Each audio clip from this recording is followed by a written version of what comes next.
Problem isn't that God is hiding your calling. The problem is that most men, they expect that calling to feel important. So they keep waiting. They keep waiting for clarity, and they keep waiting for confirmation, waiting for something.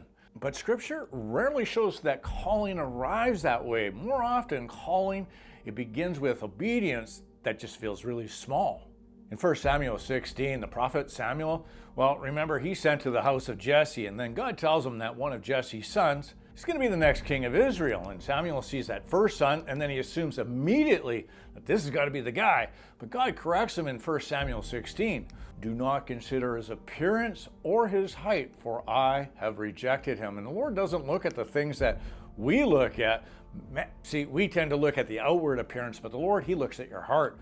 And one by one, those sons passed before Samuel, and none of them are chosen. Finally, Samuel, he just asked Jesse if there are any sons left over. And Jesse, I love this, because he kind of answers almost casually. He says, well, there is still the youngest, but he's out there tending sheep. And that youngest son, well, that was David. And he's not in the house. He's not even a part of the discussion. He's working out in the fields. And that is exactly where God finds him. You see, most guys, we focus on the anointing, but they really miss the detail before it. And David, here he is. He's not waiting for his moment. He's out tending sheep. And sheep, well, they weren't prestigious work. It was very quiet. It was routine work. And it was definitely work that no one ever noticed. And yet, that's where the future king of Israel is found. He's not out there searching for his calling. He's not asking Samuel questions. He's not even trying to prove himself. He's just doing the responsibility already in front of him. In Scripture, it doesn't show David asking for something bigger. Scripture actually shows us that David being faithful in something small. And that detail, it really matters, because calling in Scripture, well, it almost never begins with elevation. It begins with stewardship first. Well, we think that calling should arrive before discipline, but the pattern in Scripture is always the opposite. Identity, it's revealed through the discipline. And David didn't become trustworthy after he was called. He was called because he was already trustworthy. Later in life, well, he describes fighting lions and bears to protect the sheep. There's no audience, there's no recognition, it's just responsibility. And that responsibility revealed something about his identity.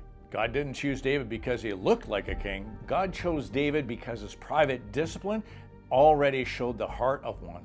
Calling wasn't a promotion. Calling was a recognition of what was already forming.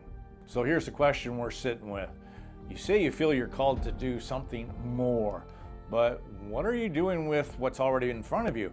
And not the future that you imagine, the present responsibility that you have. Are you steady in your daily prayer, or does your faith move only when emotion moves you?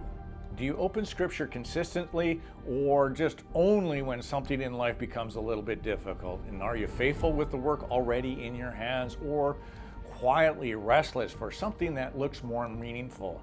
Calling does not bypass formation. God rarely gives larger responsibility to a man who resists the smaller ones. Not because God is harsh, but because responsibility, it really reveals identity. And identity is what God looks at first.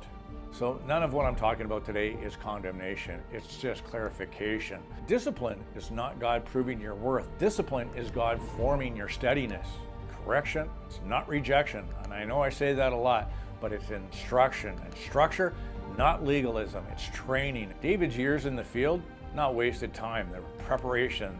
The same God who saw David in the pasture still sees quiet faithfulness today. And the question is not whether or not God has something meaningful ahead. The question is whether you are becoming the kind of man who can carry it. Calling, it rarely begins with visibility. It begins with your character.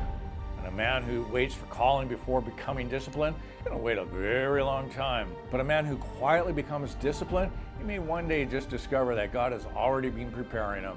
Pause for a moment and just sit with the question that matters the most. Are you waiting for something bigger to happen, or are you becoming steady where you are? Victory will come.